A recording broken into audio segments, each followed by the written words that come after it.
بسم الله الرحمن الرحيم. ومن أحسن قولا ممن دعا إلى الله وعمل صالحا وقال إنني من المسلمين. بسم الله الرحمن الرحيم. ومن أحسن قولا ممن دعا إلى الله وعمل صالحا وقال إنني من المسلمين. الحمد لله رب العالمين، والصلاة والسلام على أشرف الأنبياء وسيد المرسلين نبينا وحبيبنا محمد وعلى آله وصحبه أجمعين. أما بعد، فأعوذ بالله من الشيطان الرجيم. يا أيها الذين آمنوا لا تدخلوا بيوتا غير بيوتكم حتى تستأنسوا وتسلموا على أهلها ذلكم خير لكم لعلكم تذكرون. فإن لم تجدوا فيها أحدا فلا تدخلوها حتى يؤذن لكم، وإن قيل لكم ارجعوا فارجعوا هو أزكى لكم، والله بما تعملون عليم.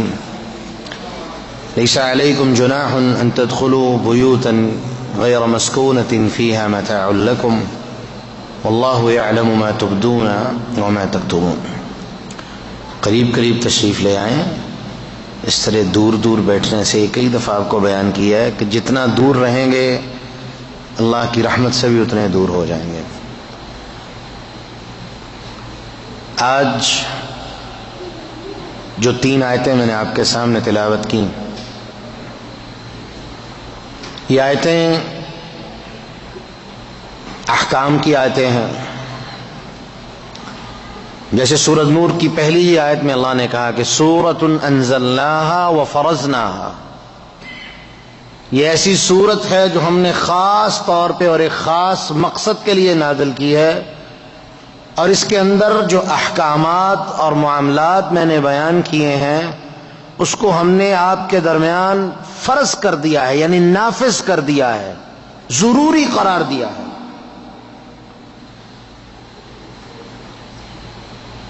یہ 3 آیات بنیادی طور پہ اگلی 2 آیات جو اس 3 آیت کے بعد ہیں، جو پردے کے متعلق ہیں، یہ انہی کا ہی ایک حصہ ہے.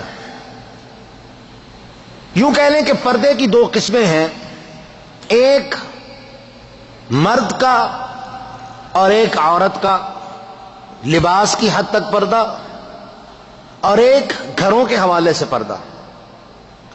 آج یہ جو گھروں کے حوالے سے پردہ ہے، گھر میں جانے آنے کے جو آداب ہیں، کس گھر میں جانا ہے، کس میں نہیں جانا، کس طرح جانا ہے، آج یہ مختصراً آپ کی خدمت میں بیان کروں گا، اور اس کے بعد انشاءاللہ ہم محرم کے حوالے سے گفتگو کریں گے.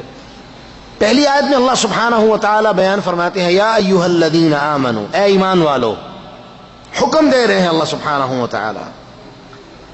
یہ بات اس سے پہلے کئی دفعہ ہو چکی ہے کہ جس آیت کے شروع میں یا ایھا الذین آمنوا کا لفظ ہو، صحابہ فرمایا کرتے تھے کہ وہ آیت اللہ کے حکم والی آیت ہے، کہ اس آیت میں اللہ سبحانہ و تعالی مومنوں کو حکم دے رہے ہیں.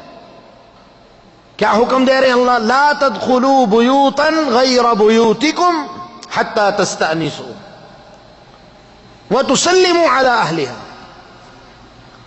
کسی بھی گھر میں داخل نہیں ہونا. کب تک؟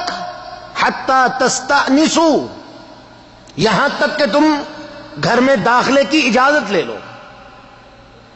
وتسلموا علی اہلها، اور جب تمہیں گھر میں داخلے کی اجازت مل جائے تو گھر میں جا کے اس گھر میں رہنے والوں پہ سب سے پہلے السلام علیکم کہا کرو.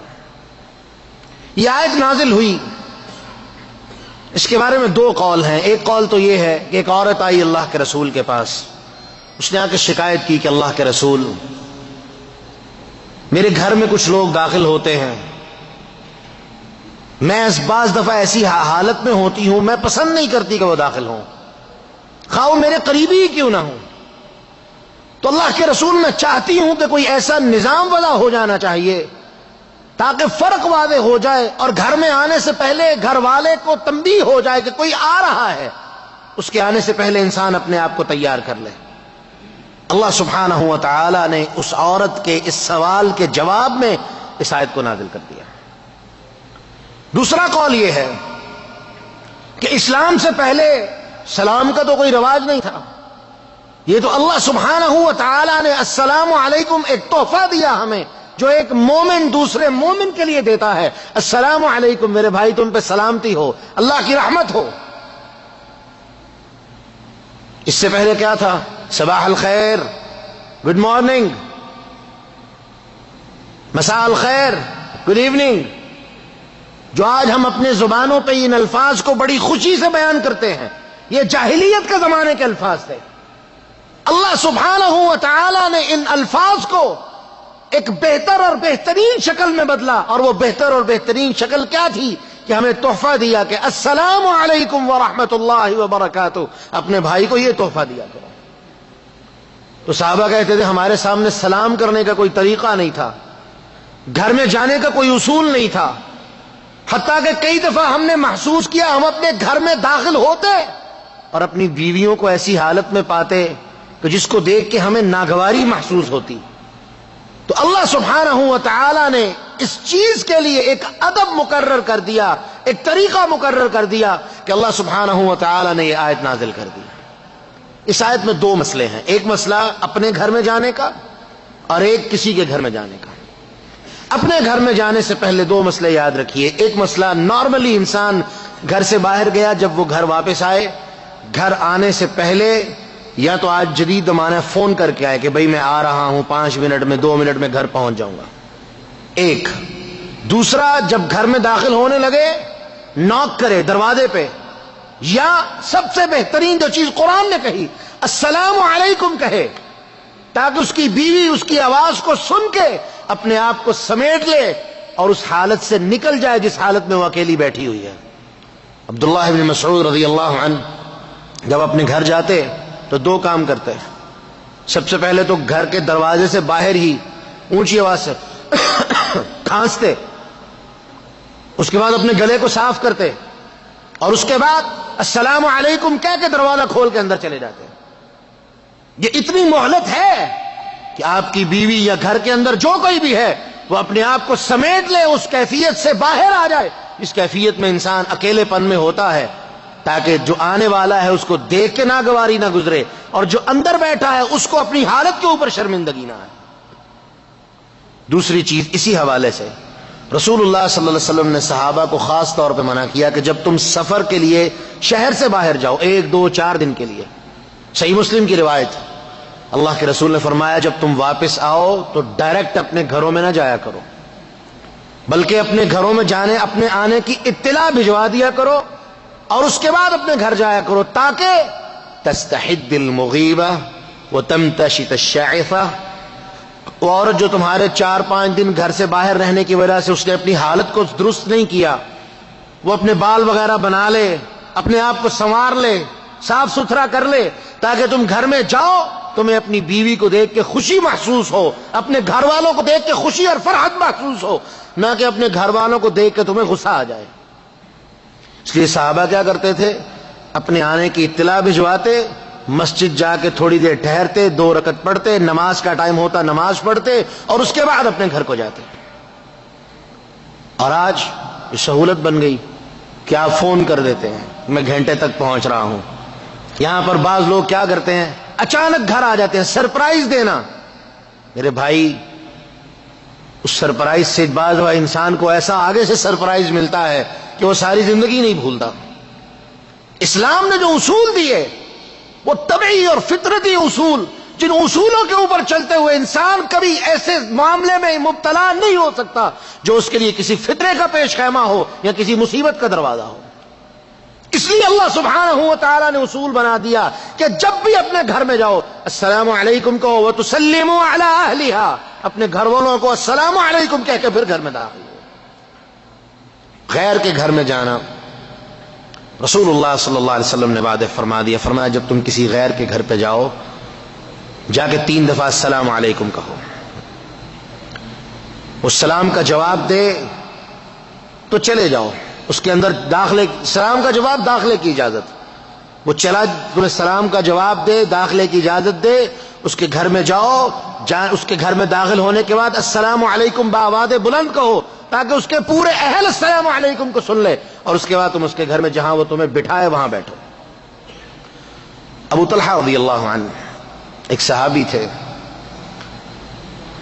انس رضی اللہ عنہ بیان کرتے ہیں کہ میں اللہ کے رسول کے ساتھ گیا ان کے گھر، ابو طلحہ نہیں کوئی اور صحابی ہیں، نام تھوڑا لخبط ہو رہا ہے، کہتے ہیں اللہ کے رسول نے جا کے ان کو السلام علیکم ورحمۃ اللہ وبرکاتہ ان کے دروازے پہ کہا، انہوں نے آگے سے آہستگی سے جواب دیا کہ اللہ کے رسول نہ سن سکے، آپ نے 3 دفعہ سلام کیا، انہوں نے آگے سے جواب نہیں دیا، یہ مڑ کے چلے گئے، رسول اللہ صلی اللہ علیہ وسلم واپس چلے گئے، مڑ دیے، وہ صحابی جلدی سے نکلے اور اللہ کے رسول کے پیچھے ہو لیے، کہنے لگے اللہ کے رسول میں آپ کا سلام سن رہا تھا اور میں نے اونچی آواز سے جواب اس لیے نہیں دیا کہ آپ بار بار مجھے سلام کہیں اور میں بار بار آپ سے دعائیں لوں، آپ کی سلام سنوں، بار بار آپ مجھے دعائیں دیں اور میں اس کا جواب دوں۔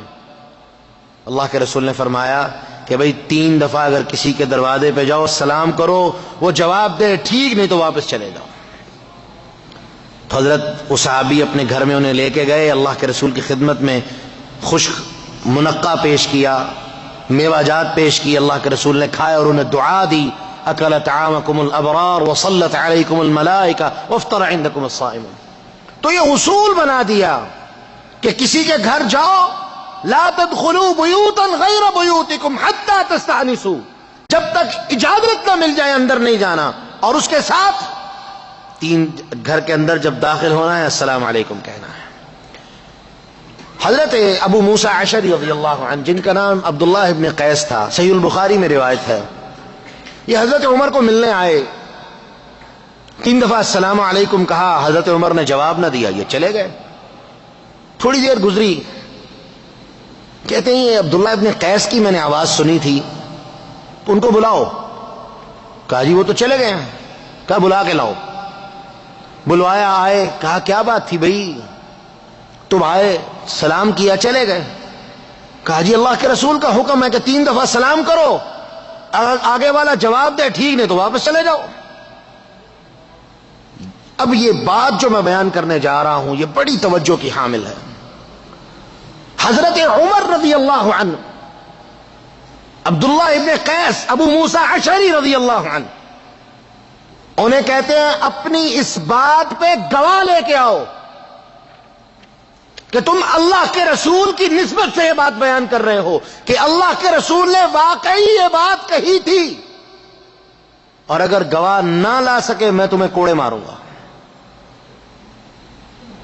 یہ بات آج ہم سب کے لیے ایک بہت بڑا سبق ہے کہ ہم جو سنا سنایا دین لیے پھرتے ہیں، سنا سنایا مسئلہ بیان کر دیا، سنی سنائی باتیں آگے منتقل کر دی، اس سے بھی بڑھ کے جھوٹی اور ضعیف روایتیں جن کی کوئی حقیقت نہیں، اللہ کے رسول کی طرف ان کی نسبت کر کے ان کو دین کا حصہ بنا دینا، کتنی بڑی زیادتی کی بات ہے۔ حضرت عمر رضی اللہ عنہ کو ابو موسیٰ اشعری رضی اللہ عنہ کی ذات پہ، ان کی ثقاہت پہ، ان کے سچا ہونے پہ قطعاً کوئی شک نہیں تھا، لیکن وہ جانتے تھے کہ عبداللہ ابن مسعود جس ذات کی طرف، عبداللہ ابن قیس جس ذات کی طرف اس بات کی نسبت کر رہے ہیں، اس ذات کی طرف ایک بھی جھوٹی بات نسبت کرنا یہ کتنا بڑا جرم ہے۔ نتیجہ انہیں کہا جاؤ اپنی اس بات پہ گواہ لے کے آؤ کہ رسول اللہ صلی اللہ علیہ وسلم نے بات کہی ہے۔ آج 2-3 دن پہلے مجھے کسی نے واٹس ایپ پہ ایک ویڈیو بھیجی کہ جی کیا بکرا کا گردہ، کپورے، کلیجی، تلی وغیرہ اس ٹائپ کی چیزیں کھانا جائز ہے، حلال ہے؟ کوئی دلیل نہیں۔ ہمارے 2 علماء سے مسئلہ پوچھا گیا، انہوں نے کہا اس کی کوئی دلیل نہیں، کھا سکتے ہیں۔ ایک عالم، انہوں نے ایک حدیث بیان کی، حدیث کہ رسول اللہ صلی اللہ علیہ وسلم نے بکرے سے 8 چیزیں کھانے سے منع کیا، اور وہ حدیث دو وجہ سے ضعیف. ایک وہ صحابی کا قول ہے, اللہ کے رسول کا قول نہیں. یعنی صحابی کہہ رہا ہے میں نے اللہ کے رسول کو کہتے ہوئے, تابعی کہہ رہا ہے اللہ کے رسول کو میں نے کہتے ہوئے سنا. صحابی نہیں کہہ رہا, تابعی کہہ رہا ہے. یعنی تابعی اسے کہتے ہیں جس نے صحابی کو دیکھا ہو, اور صحابی کسے کہتے ہیں جس نے رسول اللہ صلی اللہ علیہ وسلم کو دیکھا ہو. تابعی کہہ رہا ہے جس نے صحابی کو دیکھا ہے کہ میں نے اللہ کے رسول کو کہتے سنا. تابعی نے کہا اللہ کے رسول کو دیکھا, نہ دیکھا نہ سنا. اور پھر دوسرا اس کی سند میں ایک روایت, ایک راوی عبداللہ ابن محصل کے نام سے, وہ ضعیف اور ضعیف جدہ. ایسی کمزور ترین روایت کے اوپر حرام اور حلال کا مسئلہ بنا لینا کہ یہ 8 چیزیں کھانا اس روایت کی روشنی سے حرام ہے. استغفر اللہ. کیا یہ دین کا مذاق نہیں؟ کیا یہ دین کے اندر مذاق نہیں؟ میرے بھائیوں, اللہ کے رسول صلی اللہ علیہ وسلم کی ذات کے بارے میں اور دین میں حلال اور حرام کے بارے میں اس قدر محتاط ہو جاؤ کہ جب تک پکی واضح اور مضبوط دلیل نہ ملے اس وقت تک اس طرح کے فتوے نہ لگایا کرو. لازم ہے کہ ہم جب دین کی بات کریں اتنے محتاط ہو جائیں, اتنے محتاط ہو جائیں کہ جب تک دین کی بات دلیل کے ساتھ نہ ہو تب تک اس بات کو نہ اللہ کی طرف اس کی نسبت کریں, نہ محمد الرسول اللہ صلی اللہ علیہ وسلم کی طرف اس کی نسبت کریں. اور دوسری بات, یہ لوگ جو اس طرح کی باتیں کرتے ہیں ان کا مقصد کیا ہے؟ یہ اللہ اور رسول کے درمیان فرق کرتے ہیں. وہ کہتے ہیں جو بات اللہ کہے وہ فرض ہے, جس بات سے اللہ منع کرے وہ حرام ہے. رسول جس بات کا حکم دے وہ مستحب ہے یا واجب ہے, اور جس بات سے منع کرے وہ مکروہ ہے. میرے بھائی, قرآن کہتا ہے کہ یہ رسول جو میں نے تمہاری طرف مبعوث کیا, سورۃ الاعراف کی آیہ نمبر 157 157 اللہ بیان کر رہے ہیں وَيُحَرِّمُ عَلَيْهِمُ الْخَبَائِثَ. رسول کی بعثت کا مقصد یہ ہے کہ رسول ان لوگوں کے اندر رہتے ہوئے جو گندی اور نجس اور حرام چیزیں ہیں جو ہم نے قرآن میں بیان نہیں کی, رسول ان کے اوپر انہیں حرام قرار دے دیں. کیا پتا چلا کہ جس چیز کو رسول حرام قرار دے دے وہ حرام اس طرح حرام ہے جس طرح اللہ کی کتاب میں حرام ہے.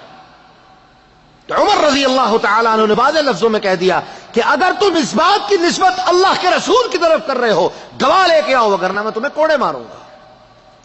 وہ گئے مدینہ کے انصار کو کہا مجھے کوئی گواہی دیتا اس بات کی کہ رسول اللہ صلی اللہ علیہ وسلم نے یہ بات کہی تھی. وہ کہنے لگے یہ تو بڑی عام سی بات ہے. انہوں نے کہا یہ چھوٹا سا بچہ ابو سعید خدری یہ بھی یہ بات جانتا ہے, جاؤ اس کو لے جاؤ. ابو موسیٰ اشعری رضی اللہ عنہ نے ابو سعید خدری کو پکڑا, جناب عمر کے پاس لے گئے تو کہا ہاں بھائی. کہا جی بالکل یہ مسئلہ ایسا ہی ہے کہ جب کسی کے گھر جاؤ 3 دفعہ سلام کہو, وہ جواب دے ٹھیک نہیں تو واپس چلے جاؤ. حضرت عمر کہنے لگے ہائے افسوس کہ مجھے دنیا کی تجارت اور دنیا کے معاملات نے اللہ کے رسول کے احکامات سے غافل کر دیا. ایک تیسری چیز اور آخری چیز, جب کسی کے گھر جائیں اس کے گھر کے دروازے کے سامنے نہیں کھڑا ہونا. رسول اللہ صلی اللہ علیہ وسلم کی سنت طیبہ تھی. ابو داؤد کی روایت ہے, عبداللہ ابن بصر روایت کرتے ہیں کہ رسول اللہ صلی اللہ علیہ وسلم جب کسی کے گھر جاتے تو اس کے گھر دروازے سے تھوڑا آگے دائیں کی جانب یا بائیں کی جانب سائیڈ پہ کھڑے ہو کے پھر السلام علیکم کہتے تھے. کیوں؟ کہ دروازہ کھلے, دروازوں میں پردے تو ہوتے نہیں تھے, تو سامنے نظر پڑے. یہ عیب کی اور شرم کی بات تھی, اس لیے اللہ کے رسول نے ادب سکھایا کہ جب کسی کے گھر جاؤ السلام علیکم کہو تو گھر کے دروازے کے سامنے کھڑے نہیں ہونا بلکہ سائیڈ پہ کھڑے ہونا ہے اور پھر السلام علیکم کہنا ہے. تو ان 3 آیتوں کا مختصر ترجمہ آپ سن لیں, کیونکہ جو احکامات ان ساری آیتوں میں تھے میں نے بیان کر دیے. سب سے پہلے اللہ فرماتے ہیں یا ایھا الذین آمنوا, اے ایمان والو, لا تدخلوا بیوتا غیر بیوتکم, نہ تم داخل ہو کسی بھی گھر میں غیر بیوتکم حتیٰ کہ اپنے گھروں میں, حتیٰ تستأنسوا, یہاں تک کہ تم اجازت لے لو, وہ تسلموا علی اہلہا, اور اپنے اہل والوں کو سلام کر لو. ذالکم خیر لکم لعلکم تذکرون, یہ چیز تمہارے لیے بہت بہترین ہے اگر تم غور و فکر کرو, نصیحت حاصل کرنے کی کوشش کرو تو یہ چیز تمہارے لیے بہت اچھی چیز ہے. فإن لم تجدوا فیہا احدا, کسی کے گھر گئے السلام علیکم کہا, آگے سے کسی نے جواب نہیں دیا, ایسا محسوس ہوا کہ اندر کوئی نہیں ہے, تو اس کا یہ مطلب نہیں بغیر اجازت کے اندر گھس جاؤ. فإن لم تجدوا فیہا احدا, اگر تم گھر میں کسی کو نہ پاؤ فلا تدخلوها, اس گھر میں داخل نہیں ہونا. کب تک؟ حتی یؤذن لکم، یہاں تک کہ گھر والا تمہیں اس بات کی اجازت دے دے کہ تم اس کے گھر میں داخل ہو جاؤ. وَإِن قِيلَ لَكُمُ ارْجِعُوا فَارْجِعُوا، اگر تم گھر والے نوک کیا تم نے دروازہ، اندر سے کو ہماری ماں بہن بولی فلاں ہے جی، نہیں ہے، ٹھیک ہے جی، اس کا مطلب یہ ہے کہ وہ آپ کو اندر آنے کی اجازت دینے کے لیے تیار نہیں، تو کیا ہے؟ ارجعوا، آپ واپس لوٹ جائیں. اس کا قطعاً یہ مطلب نہیں کہ آپ زبردستی کہنے کی کوشش کریں میں فلانا ہوں، فلاں رشتہ دار ہوں، فلاں رشتہ دار مجھے اندر گھسا لو. قطعاً نہیں، قطعاً قرآن اس بات کی اجازت نہیں دے رہا. اور یہاں میں ایک چھوٹا سا مسئلہ بیان کر دوں. صحیح البخاری میں روایت ہے، حضرت عائشہ رضی اللہ عنہا کے پاس ان کے دودھ کے چچا آئے. ان کے دودھ کے چچا، سگے چچا نہیں، لیکن چونکہ قرآن نے فیصلہ کر دیا، حدیث نے فیصلہ کر دیا کہ جو رشتے ہمارے اس طرح حرام ہیں وہ اسی طرح دودھ کی نسبت سے بھی وہ رشتے حرام ہیں. دودھ کے چچا آئے، انہوں نے آگے کہا میں تمہارا دودھ کا چچا ہوں. تو سیدہ نے کہا ٹھیک ہے آپ میرے دودھ کے چچا ہوں گے، لیکن میں نہیں جانتی کہ میں آپ کو اپنے گھر داخلے کی اجازت دوں یا نہ دوں. جب تک اللہ کے رسول نہیں آتے اور میں آپ سے پوچھ نہیں لیتی تب تک آپ کو میرے گھر میں داخلے کی کوئی اجازت نہیں ہے. مہمان ہے، آپ کا احترام اپنی جگہ، رشتے اپنی جگہ، لیکن جب تک قرآن انہیں واضح نہ کر دے تب تک آپ کو میرے گھر میں داخلے کی اجازت نہیں، جب تک محمد الرسول اللہ صلی اللہ علیہ وسلم سے پوچھنا لو. اللہ کے رسول آئے، پوچھا، کہا جی فلاں فلاں آیا تھا، اس نے کہا میں تمہارا دودھ کا چچا ہوں. اللہ کے رسول نے کہا ہاں بھائی دودھ کا چچا ہے، بالکل کوئی حرج نہیں، وہ تمہارا بالکل چچا کی طرح ہے، تم اس کو داخلے کی اجازت دے دو. اس کے بعد ان کو اللہ کے رسول کے گھر میں سیدہ عائشہ کے گھر میں داخلے کی اجازت ملی. فَإِن قِيلَ لَكُمُ ارْجِعُوا، اگر تمہیں کہہ دیا جائے واپس چلے جاؤ، ارجعوا، واپس چلے جاؤ. قطعاً تم نے کوشش نہیں کرنی کہ میں اس گھر میں داخل ہو جاؤں، اور اگر کوشش کرو گے، اللہ کے رسول صلی اللہ علیہ وسلم نے صحیح بخاری میں وعدے کر دیا، فرمایا تم کسی کے گھر میں جھانکو اور ایک دوسری روایت میں زبردستی داخل ہونے کی کوشش کرو، فرمایا وہ تمہارے سر میں پتھر مار دے یا تمہاری آنکھ پہ پتھر مار کے تمہاری آنکھ کو پھوڑ دے، اس کے اوپر کوئی قصاص نہیں ہے. ادب سکھا دیا. اس کے بعد اللہ فرماتے ہیں ہوا ازکا لکم، یہ چیز تمہارے لیے بڑی ہی پاک اور صاف اور بہترین ہے. واللہ بما تعملون علیم، اور اللہ خوب جانتے ہیں جو تم عمل کرتے ہو. لیس علیکم جناح ان تدخلوا بیوتا، تمہارے اوپر کوئی گناہ نہیں کہ تم ایسے گھر میں داخل ہو جاؤ غیر مسکونہ، جہاں کوئی نہیں رہتا، تمہیں پتا ہے، محلے والوں کو پتا ہوتا ہے یہ گھر خالی ہے.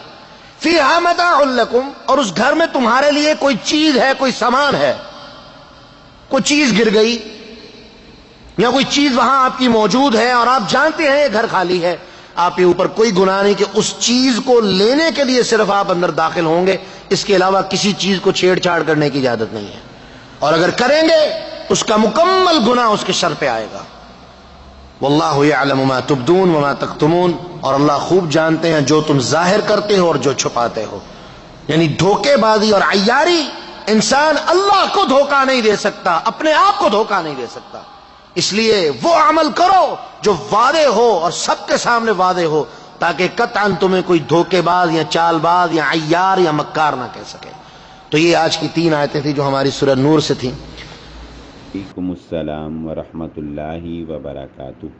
آپ نے سوال کیا ہے کہ کیا شیعہ اور قادیانی کے ساتھ لین دین کیا جا سکتا ہے اور ان کے ساتھ کھانے پینے اور تحفہ تحائف کے کیا احکامات ہیں، برائے مہربانی تفصیل سے رہنمائی فرما دیں. دیکھیے ایک بات ذہن نشین رکھ لیں کہ جو لین دین ہے وہ آپ کسی کے ساتھ بھی کر سکتے ہیں. جائز کاروبار آپ غیر مسلم کے ساتھ، کافر کے ساتھ، یہودی کے ساتھ، مجوسی کے ساتھ، ہندو کے ساتھ، سکھ کے ساتھ، کسی بھی ملحد کے ساتھ کاروبار جو ہے وہ آپ کر سکتے ہیں. آپ نے اپنے اسلامی قوانین کے مطابق کاروبار کرنا ہے. شریعت اس سے منع نہیں کرتی کہ کسی کے غیر مسلم ہونے کی وجہ سے آپ اس سے کاروبار ترک کریں یا لین دین ترک کریں. ایک بات. دوسری بات، جہاں تک تعلق ہے کھانے پینے کا اور تحفے تحائف کا، تو دیکھیے ان لوگوں کے ساتھ جو ہے وہ قربت نہیں کی جا سکتی، دوستی نہیں کی جا سکتی، محبت نہیں کی جا سکتی. ان کے ساتھ تعلق یا سلام دعا رکھا جا سکتا ہے لمیٹڈ، ایک حد تک اپنی ضرورت کے تحت یا کسی کام کے تحت ان سے آپ کوئی کام لے رہے ہیں یا آپ کو کوئی ضرورت ہے یا کوئی آپ کا لین دین ہے، جو بھی ہے، بس اس حد تک۔ اس سے آگے اسلام ہمیں اجازت نہیں دیتا کہ ہم ان لوگوں سے جو اللہ اور اس کے رسول صلی اللہ علیہ وآلہ وسلم کے دشمن ہیں، اور وہ لوگ جو صحابہ کے دشمن ہیں، جو صحابہ کو برا بھلا کہتے ہیں، جو صحابہ پر تبرہ کرتے ہیں، ہم ان کے ساتھ جو ہے وہ دوستی کریں، کھانا کھائیں۔ کھانا کھانا محبت کی علامت ہوتی ہے، کھانا کھانا جو ہے وہ ایک دوسرے کے ساتھ قربت کی علامت ہوتی ہے، اور اسی طرح کسی کو تحفہ دینا، کسی تحفہ قبول کرنا، یہ تحفے کا تبادلہ، یہ بھی قربت کی علامتیں ہوتی ہیں، پیار محبت کی علامتیں ہوتی ہیں، دوستی کی علامتیں ہوتی ہیں۔ تو ان علامات کا اختیار کرنا بھی ہمارے لیے جائز نہیں ہے، کیونکہ ہم نے اظہار محبت نہیں کرنا ان کے ساتھ۔ واللہ اعلم۔